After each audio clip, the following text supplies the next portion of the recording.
आजादी एक मौलिक अधिकार। आजादी मतलब खुलकर जीने की, घूमने फिरने की, खाने पीने की और परिवार के साथ खुश रहने की।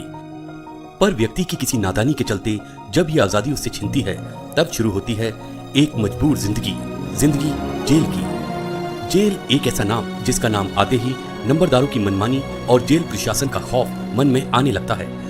ना अच्छे से रह पाना, ना अच्छे से खा पाना, खाने के नाम पर कच्ची रोटियां और बेस्वाद खाना, ना पीने के लिए साफ पानी, ना सोने के लिए साफ बिस्तर, और ऊपर से जेल अधिकारियों का बेरुखा व्यवहार। पर मिलिए। नमस्कार दोस्तों, द यूपीएससी स्टडी ऑफिशियल में आपका एक बार फिर से बहुत बहुत स्वागत है। जॉब प्रोफाइल वाले वीडियो को मैं कई दिन से रोक रखा था, उसको मैंने दोबारा आज बनाना शुरू किया है। उसके पीछे एक कारण है। इसके साथ मैं एक वीडियो और बना रहा हूँ, उस वीडियो को जरूर देखिएगा, शायद उसको देख के आपको कुछ चीज़ें समझ में आए कि मैं वीडियो क्यों नहीं बना रहा था। तो जो नए व्यूअर हैं उनको के लिए एक सूचना यह है कि हम लोग इस चैनल पर यूपीपीसी की तैयारी और आरओ की तैयारी से संबंधित बहुत सारे वीडियो आते रहते हैं, और यदि आप चाहते हैं कि आपको जानकारी मिले तो आप चैनल को लाइक, सब्सक्राइब और शेयर कर लीजिए। जॉब प्रोफाइल का ये मेरा 20वां वीडियो है, और अगर आप सारी वीडियो चाहते देखना तो आप चैनल पे एक प्लेलिस्ट है जॉब प्रोफाइल नाम से, आप वहां पे विजिट कर सकते हैं। उसमें ये वीडियो नंबर 20 है। आज हम लोग बात करेंगे यूपी पीसीएस में एक बहुत महत्वपूर्ण पद है जिसका नाम है जेल सुपरिटेंडेंट, जिसको हिंदी में जेल अधीक्षक बोलते हैं। तो आप ये समझिए कि इस पद को पाने के लिए आपको यूपीपीएससी की जो परीक्षा होती है वो देनी होगी। इस साल की जो यूपीपीएससी की परीक्षा है वो 27 अक्टूबर को आयोजित है, और वर्ष 2025 की जो परीक्षा है इसका फॉर्म जनवरी में आएगा, और ये परीक्षा मार्च लास्ट या अप्रैल के फर्स्ट वीक में होगी। इसकी एलिजिबिलिटी क्या होती है? इसकी एलिजिबिलिटी होती है कि आप किसी विषय से ग्रेजुएट हो, प्लस आपके पास फिजिकल स्टैंडर्ड हो। फिजिकल स्टैंडर्ड क्या क्या होते हैं आप थोड़ी देर वीडियो पर रुके रहेगा, मैं आपको बताता हूँ कि इसकी फिजिकल स्टैंडर्ड क्या क्या होती है। तो देखिए, पहली बात यह है कि जो जेल सुपरिटेंडेंट का पद होता है, जिसको जेल अधीक्षक बोलते हैं, यह ग्रुप बी का पद है। इसकी ग्रेड पे होती है 5400। यानी आप जब इस पद पर चयन पा जाएंगे तो आपकी स्टार्टिंग सैलरी जो है वो लगभग 85 के आसपास रहेगी। उसके पहले जेल के बारे में कुछ महत्वपूर्ण बातें हैं, ये आप जान लीजिए कि जेल एक दुनिया होती है। यानी कोई व्यक्ति जो अपराध करता है, अपराध किए गए व्यक्ति को जो है जेल में निरुद्ध किया जाता है। तो आप ये समझिए कि जैसे हमारा एक जिला है, जैसे हमारा एक राज्य है, वैसे समझिए कि जेल के अंदर भी एक जिला है, एक राज्य है, एक दुनिया है, जिसके अंदर रहने वाले लोगों को अनुशासित करने के लिए, प्रशिक्षण देने के लिए, उनके सुधार करने के लिए कुछ लोगों की भर्ती की जाती है, जिसमें एक महत्वपूर्ण पद जो है वो जेल सुपरिटेंडेंट का है। अन्य कौन कौन से पद जेल के होते हैं मैं आपको बताता हूँ। उसके पहले आप जान लीजिए कि यूपी में जेलों की स्थिति क्या है। तो यूपी में एक मॉडल जेल है, और यूपी में टोटल 8 सेंट्रल जेल है। ये 8 सेंट्रल जेल जो है टोटल 7 जिलों में है। वो कौन कौन से हैं? तो लखनऊ, इटावा, आगरा, बरेली, फतेहागढ़, नैनी मतलब वाराणसी में है। अच्छा, आप मुझे बताइएगा कि यूपी की सबसे पुरानी सेंट्रल जेल कौन सी है? तो मैं आपको बताता हूँ कि यूपी की सबसे पुरानी सेंट्रल जेल है वो आगरा जेल है। उसके बाद यूपी में टोटल 61 डिस्ट्रिक्ट जेल हैं। देखिए, डिस्ट्रिक्ट जेल का मतलब क्या होता है कि हर डिस्ट्रिक्ट में एक जेल होती है, लेकिन यूपी में टोटल 75 डिस्ट्रिक्ट हैं, तो 75 डिस्ट्रिक्टों में जेल नहीं है। इसलिए क्या होता है कि कई बार क्या होता है कि 2 जिलों को मिला के एक जेल बना दी जाती है, जिसको जिला कारागार बोलते हैं। तो ऐसे ऐसे यूपी में 61 जेल हैं, और 2 सब जेल हैं। एक किशोर सदन है जो बरेली में है, और एक नारी मंदन निकेतन ये लखनऊ में है। अगर आप इस पूरी संख्या को जोड़ेंगे, इस प्रकार यूपी में टोटल 73 जेलें हैं। देखिए, जेल की दुनिया के अंदर जो लोग कार्य करते हैं वो कौन कौन होते हैं, तो आप जान लीजिए। जेल का जो सबसे छोटा अधिकारी होता है या जो काम करता है उसको बोलते हैं जेल वार्डर। मतलब मैं उनकी बात कर रहा हूँ जो जेल के अंदर वर्दी पहनते हैं। पहला जेल वार्डर, उसके ऊपर होता है हेड वार्डर, उसके ऊपर होता है चीफ हेड वार्डर, चीफ हेड वार्डर के ऊपर होता है डिप्टी जेलर, इसके ऊपर जेलर, इसके ऊपर जेल सुपरिटेंडेंट। हम जिस पद के बारे में बात कर रहे हैं वो पद ये, हाँ, ये वाला पद है। यानी आपकी भर्ती इस पद पर होगी, और इस पद पर आप कहाँ तक जाएंगे थोड़ी देर वीडियो में रुके रहिए, मैं आपको डिटेल में बता रहा हूँ। उसके पहले आप ये समझ लीजिए, देखिए, जो जेल अधीक्षक का पद है, ठीक, वो एक राजपत्रित पद है। एक राजपत्रित मतलब गेजेटेड पद है। यानी जो जेल में समूह क और समूह ख के जो पद होते हैं उनकी सेवा नियमावली 1982 के थ्रू बनाई गई थी, जिसको राज्यपाल महोदय के आदेश से बनाया गया था। अब देखिए है क्या कि इसको 2002 में इन पदों को, मतलब इस नियम को प्रस्थापित किया गया था। तो देखिए, ये पुराने नियम है, आप चाहें तो वीडियो को पॉज करके पढ़ सकते हैं। देखिए, महानिदेशक कारागार प्रशासन एवं सुधार सेवाएं, भारतीय प्रशासनिक सेवा के उत्तर प्रदेश संवर्ग का कोई ऐसा अधिकारी जो उस सेवा में जिस समय वेतनमान में अस्थायी की तैनाती की जाएगी, मतलब जो जेल का जो महानिदेशक होता है उसका पद है। अभी मैं एक एक करके इन पदों के बारे में आपको बताता हूँ। देखिए, ये भी आप है। देखिए, ऐसे अपर महानिदेशक, उप महानिदेशक, वरिष्ठ अधीक्षक, निदेशक जेल उद्योग और अधीक्षक कारागार। तो हम लोग बात कर रहे हैं इस पद के बारे में, अधीक्षक कारागार। देखिए, अधीक्षक कारागार में 50% जो भर्तियां होती हैं वो लोक सेवा आयोग के द्वारा डायरेक्ट होती हैं, ठीक। और बाकी जो 50% जो पद होते हैं वो प्रमोशन से भरते हैं। यहाँ पे प्रमोशन किसका होता है? तो प्रमोशन यहाँ पे होता है डिप्टी जेलर का। तो डिप्टी जेलर जो होता है वो पहले क्या बनेगा? जेलर बनेगा। जेलर के बाद जेल सुपरिटेंडेंट बनेगा। और आयोग 2 भर्तियां कराता है एक साथ। वो मतलब अगर पद रहेंगे तो डिप्टी जेलर और जेल सुपरिटेंडेंट मतलब जेलर की भर्ती नहीं होती है। मतलब आप जो डायलॉग सुनते हैं कि मैं अंग्रेजों के ज़माने का जेलर हूँ, तो जेलर की डायरेक्ट भर्ती नहीं होती, भर्ती होती है डिप्टी जेलर और जेलर की। जो डिप्टी जेलर जो होता है ये 4600 ग्रेड पे की जॉब होती है, और जेलर जो होता है वो 4800 ग्रेड पे का होता है, और जो डिप्टी सुपरिटेंडेंट जेल है वो 5400 ग्रेड पे का होता है। अब देखिए नियुक्ति किसको दी जाती है। हाँ, अब इस पे आते हैं। मैंने आपको कहा जो फिजिकल स्टैंडर्ड होता है, देखिए फिजिकल स्टैंडर्ड क्या है कि आपकी हाइट 168 सेंटीमीटर, और जो कुमायूं गढ़वाल के लोग हैं उनकी 163 सेंटीमीटर होनी चाहिए। सीना जो है फुला के 81.3 और बिना फुलाए 81.3 और फुला के 86.3 होना चाहिए। महिलाओं के लिए ऐसी ये बाध्यता नहीं है। और आपका चश्मा जो है वो 6x6 का होना चाहिए। महिलाओं की जो हाइट होती है वो 160 मांगी जाती है। ठीक, अब देखिए आपका जो प्रमोशन होता है वो आपका प्रमोशन जो होता है उत्तर प्रदेश लोक सेवा आयोग परामर्श चयनोत्पत्ति नियमावली 1970 के अनुसार आपका प्रमोशन होता है। देखिए प्रमोशन करने के लिए आपका एक और नियमावली है 1992 और 1994। इन दोनों नियमावली के आधार पे आपका होता है। 2 साल का प्रोबेशन पीरियड होता है, मतलब आप जिस दिन भर्ती होंगे उस दिन से लेकर आप ट्रेनिंग से लेकर 2 साल तक आपको प्रोबेशन पे रखा जाएगा। जैसे अपना प्रोबेशन पूरा करेंगे तो आपको अस्थायी कर दिया जाएगा। ठीक है, और किसी भी हालत में ये 2 साल से अधिक नहीं होता है। देखिए ज्येष्ठता जो होती है, आपके जो प्रमोशन होते हैं वो सीनियरिटी लेवल पे होता है, और आपकी सीनियरिटी जो होती है वो उत्तर प्रदेश सरकारी सेवक ज्येष्ठता नियमावली 1991 के अनुसार अवधारित की जाएगी।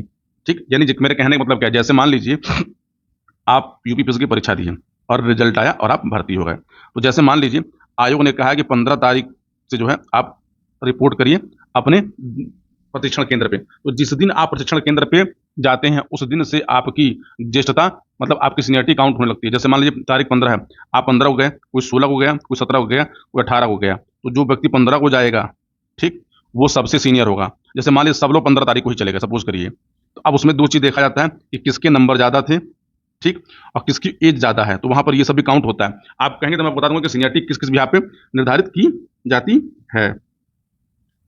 देखिए ये जो वेतनमान जो लिखा है ये पुराना वेतनमान है, ये इस समय लागू नहीं है। देखिए अधीक्षक कारागार, वरिष्ठ अधीक्षक कारागार, निदेशक जेल उद्योग, अभी आपको मैं बताता हूँ इसमें आपको कैसे कैसे प्रमोशन मिलता है। देखिए ये सारे पद जो होते हैं, देखिए अधीक्षक कारागार के जो पद हैं वो टोटल ये इस समय यूपी में अधीक्षक कारागार के जो पदों की संख्या वो बढ़ के 64 कर दी गई है। ये पुराना है इसलिए इस पर कोई मत करिएगा, बाकी इन पदों की भी संख्या बदल दी गई है। देखिए हाँ, अब आते हैं लोग प्रमोशन पे। देखिए आपका प्रमोशन होता कैसे है कि आप जेल सुपरिटेंडेंट के पद पर चयनित होंगे, तो आपकी उस समय ग्रेड पे रहेगी 5400, जिसमें मैंने आपको बताया कि आपकी 85K के आसपास आपकी सैलरी रहती है। देखिए नियम के अनुसार जो आपके सर्विस रूल बुक में लिखा हुआ है कि जेल सुपरिटेंडेंट से सीनियर सुपरिटेंडेंट अगर आप 5 साल की सेवा पूरी कर लेते हैं, 5 साल की, तो आपको इस पद पर प्रमोशन दिया जा सकता है। लेकिन हकीकत में ऐसा होता नहीं है, ये कम से कम जान लीजिएगा 8 से 10 साल लग जाता है बड़े आराम से, क्योंकि ऊपर वैकेंसी नहीं होती। यानी आप जेल सुपरिटेंडेंट से सीनियर जेल सुपरिटेंडेंट बनने में आपको 8 से 10 साल लग जाते हैं। उसके बाद आप पहुंचेंगे सीनियर जेल सुपरिटेंडेंट, तब आपकी ग्रेड पे होगी 6600, और यहाँ पर आपको सुविधाएं ठीक ठाक मिलने लगती हैं। देखिए सुविधाएं तो आपको यहाँ भी अच्छी मिलती हैं, लेकिन यहाँ पे आने वाले आपको सुविधाएं बहुत अच्छी मिलती हैं। मैं आपको बताता हूँ क्या क्या सुविधाएं मिलती हैं आपको। हैं सीनियर जेल सुपरिटेंडेंट से डिप्टी इंस्पेक्टर का आपको अगला पद होता है जिसको बोलते हैं उप महानिरीक्षक कारागार। उस समय आपका ग्रेड पे होता है 7600, और यहाँ से आपको यहाँ पहुँचने में आपको 5 से 6 साल लगते हैं। मतलब अगर आप यहाँ से करेंगे तो देखिए मोटा मोटी 10 साल इसको मान लीजिए और 5 साल इसको मान लीजिए, तो 15 से 16 साल में आप यहाँ पहुँचेंगे अपने जॉब के। डिप्टी इंस्पेक्टर से आपका अगला प्रमोशन जो होता है वो होता है additional district general of prison, जिसको अपर महानिदेशक कारागार बोलते हैं। यहाँ पे भी देखिए प्रमोशन आपका लंबा होता है, यहाँ भी कम से कम 7 साल लग जाते हैं, और यहाँ आते आते लोग रिटायर हो जाते हैं। जो व्यक्ति बहुत अर्ली एज में पहुंचता है, बहुत अर्ली एज में, वो सबसे जो बड़ा पद है वो होता है डायरेक्टर जनरल ऑफ प्रिजन, वो यहाँ पहुंचते हैं। लेकिन ये पद मेनली IPS को ही दिया जाता है। देखिए इन पदों पर भर्ती, अब एक बात समझिए कि है क्या। देखिए एक बात समझिए कि जो जेल है, जेल वो राज्य सूची का विषय है। जेल क्या है, राज्य सूची का विषय है, और आपको पता होगा कि राज्य सूची के विषय पे कानून बनाने का अधिकार जो होता है वो राज्य को होता है। तो इसलिए इस पर जो नियमावली जो होती है और इस पर जो प्रमोशन कैसे होगा वो राज्य पर डिपेंड करता है। इसके ऊपर के पद जो होते हैं फिर आप, लेकिन आप यहाँ आते तो रिटायर हो जाएंगे। लेकिन यदि आप 23-24 साल में आराम से भर्ती हो जाते हैं, 25 साल में, तो आप आराम से additional director general of prison हो जाते हैं। अब आते हैं सुविधाएं क्या क्या मिलती हैं। देखिए जेल अधीक्षक जो होता है, जेल अधीक्षक को सुविधाएं जो मिलती हैं, देखिए पहली बात तो ये समझिए कि आपको जेल के अंदर ही एक बढ़िया आवास मिलता है, वो बंगला होता है। आपको गाड़ी प्लस स्टाफ, यानी जेल का जो सबसे बड़ा अधिकारी होता है वो जेल सुपरिटेंडेंट ही होता है।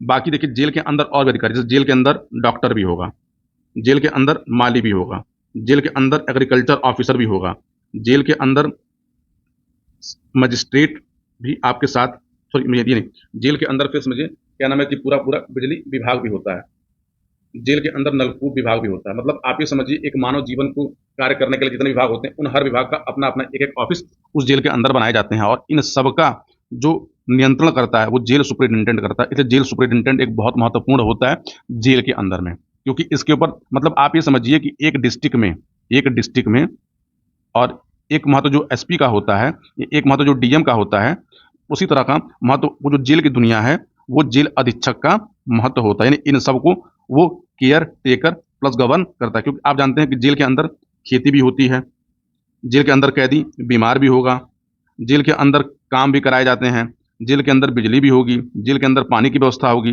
नलकूप होगी। तो जेल के मतलब जेलर जो होता है, मतलब जेल अधीक्षक, उसको जो जेल सुपरिटेंडेंट बोलते हैं, उसके पास दो महत्वपूर्ण अधिकारी होते हैं, एक होता है जेलर और एक होता है डिप्टी जेलर, और इसके अंदर में कई सारे अधिकारी होते हैं। तो मतलब इन अधिकारियों के थ्रू क्या होता है, अपने शासन को चला रहा होता है। अपने शासन का मतलब कि राज्य द्वारा शासन जो दिया गया है और जो सेवा नियमावली जो दी गई है या फिर जो प्रिजन रूल है, तो प्रिजन रूल के अकॉर्डिंग काम करता है। भारत में प्रिजन रूल अभी 1908 के अकॉर्डिंग रखा जाता है प्रिजन को। देखिए जेलों के बारे में मैं आपको इसलिए बता रहा हूँ क्योंकि जेलों से मेरा वास्ता रहा है, क्योंकि जब मैं मास्टर्स कर रहा था तो मास्टर के समय मुझे 3 महीने जेल में रिसर्च करने का मौका मिला था। उस दौरान मैं कई जेल अधिकारियों से मिला हूँ, कई जेल चीज़ों से मिला हूँ। इस दुनिया को मैंने बहुत करीब से देखी है, इसलिए आपको मैं सारी बातें बता रहा हूँ। लेकिन हाँ, ईश्वर न करे कि आपको कभी जेल जाना पड़े, ऐसा कोई कार्य मत करिएगा कि आपको जेल जाना पड़े। जेल की दुनिया अपने आप में एक अलग दुनिया होती है, और उस दुनिया में अगर आप खूंखार नहीं हैं तो आप रह नहीं सकते। हालांकि देखिए भारत सरकार और जो नागरिक समाज है वो प्रयास ये करता है कि हम जेलों को उस रूप में ले आएं कि जेल एक सुधार गृह बन जाए, क्योंकि हम जानते हैं हमारे देश में जो जेलों की स्थापना थी वो अंग्रेजों ने हमारे जो क्रांतिकारी थे, जो हमारे नेता थे, उनके लिए की थी। लेकिन वर्तमान समय में जो जेलों की अवस्था है वो दयनीय है, और जेल के ऊपर कई सारे वार्डन भी होते हैं। जेल के अंदर में देखिए एक शरीफ आदमी जेल के अंदर नहीं जाता, तो जेल के अंदर जो व्यक्ति जाता है वो किसी न किसी अपराध, कई बार क्या होता है बहुत मासूम भी जेल के अंदर चले जाते हैं जो न कोई अपराध न किया हो। यदि आप इस पद पर पहुंचते हैं तो मेरा आपसे एक गुजारिश है, जेल सुपरिटेंडेंट का पद बहुत महत्वपूर्ण होता है। यदि आप अपने पद के प्रति ईमानदार रहेंगे और यदि आपके अंदर कार्य करने की ललक होगी तो यकीन मानिए आप बहुत सारे कैदियों का जीवन सुधार सकते हैं। मतलब ये समझिए कि ईश्वर आपको एक अवसर दे रहा है दूसरे की व्यक्ति में, जिसकी जिसके जीवन में अंधेरा फैला हुआ हो उसमें उजाला फैलाने के लिए। आप, मेरे पास एक बड़ी अच्छी कहानी है एक जेल सुपरिटेंडेंट की और एक कैदी की, आप कहिएगा तो मैं किसी दिन सुनाऊंगा। और मेरे कहने पे एक मूवी है, मधुर भंडारकर की एक मूवी है, मधुर भंडारकर की एक मूवी है जिसका नाम है जेल। आप एक बार इस मूवी को देखिएगा जरूर, बहुत मजेदार मूवी है, और बहुत हद तक इन्होंने जो दिखाया है वो यथार्थ के आसपास दिखाया है। हालांकि सिनेमा का उन्होंने उपयोग किया है, क्योंकि जब आप जानते हैं कि सिनेमा की अपनी स्वतंत्रता होती है, तो आप मतलब उस मूवी को देखिएगा। ये मूवी आपको यूट्यूब पे मिल जाएगी, जेल नाम से मिलेगी। अच्छी मूवी है, ये मूवी अवार्ड जीती थी, मनोज वाजपेयी इसमें एक्टर हैं। तो इस मूवी को देखिएगा जरूर यदि आप जेल की दुनिया को देखना चाहते हैं तो। अगर ये वीडियो आपको पसंद आया हो तो चैनल को लाइक, सब्सक्राइब और शेयर करिए। मेरे चैनल पे यूपी पीसीएस की तैयारी से संबंधित अन्य वीडियो भी हैं। मैं जानता हूं कि आप मेरे ये वीडियो बहुत प्यार से देखते हैं और इसका इंतजार भी करते हैं। मैं कई दिन से वीडियो नहीं बना रहा था, उसके पीछे कुछ कारण थे। उसके लिए मैंने एक नया वीडियो बनाया है, एक बार आप उसको जरूर देखिएगा कि ये वीडियो मैं क्यों नहीं बना रहा था। लेकिन यकीन मानिए ईश्वर आपको अवसर दे रहा है तो उस अवसर को उपयोग करिए, क्योंकि ऐसे अवसर सबको मिलते नहीं हैं। पूरा वीडियो देखने के लिए बहुत बहुत धन्यवाद। आप थे मेरे यानी चंचल के साथ। मिलते हैं अगले वीडियो में, तब तक के लिए आप सभी का अपना ख्याल रखें। धन्यवाद।